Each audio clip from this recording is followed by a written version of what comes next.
I'm Kaylee, I'm a social worker. In this video I'm going to be discussing some practical tips to improve case note writing. So I create content for social workers and students, and if you haven't already, please subscribe to my channel. So my first tip is to make sure that your case notes are objective and focused. So think about what took place, where it took place, who was present. These details are really important, and you need to shy away from including your own subjective opinions. So these are things where it might be your biased opinion. Be very careful about how you sort of wording what you were saying, because people can access their own records, so we also need to make sure that nothing that we put could sort of be misinterpreted based on our own sort of viewpoints or judgments, and that we're really just being very concise and clear in what we're saying. And it's about making sure that we are documenting exactly what we did, so any follow-up actions or anything that we did to manage risks that we observed.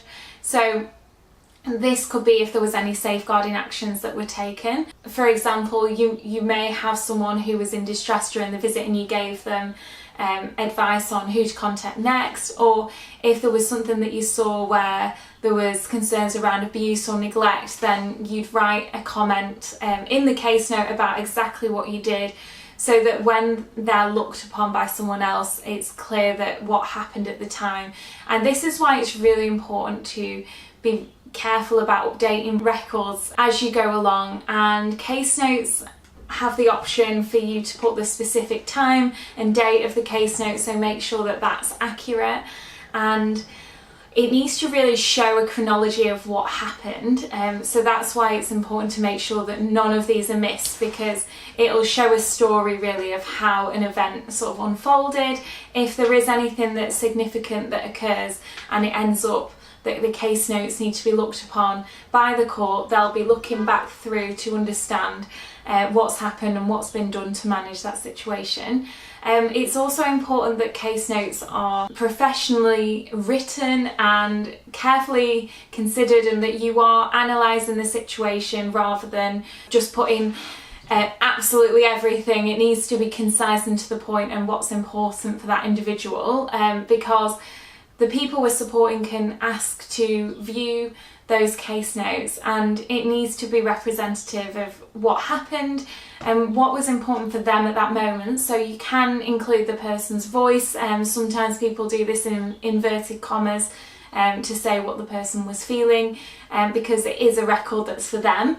The other thing is not to include other professionals' views which have been copied and pasted, because if people ask for copies of their case notes, that information may need to be taken away because you didn't have the right to actually put that there. So we only have a right to the information that comes exactly from us in our own words.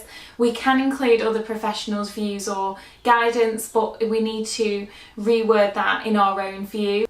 If you're finding that case notes are getting too long, you can actually split them up into headings. So sometimes I do this when it's been a particularly long visit. I may put things like finance discussion, environment, and different headings to break it up, and that really helps with clarity of the case note, and also helps if people are reading these and they quickly need to get a certain part of information without reading the whole thing. And if you do find that case notes are getting too long, another thing that you can do is create a Word document and provide lots of detailed information, but on the case note just make reference to the fact that further information can be found on documents on your system that you gather information on for that individual. So that's then safe and secured, and it's not meaning that your case note is just going on and on and on, because we are expected to be concise with those.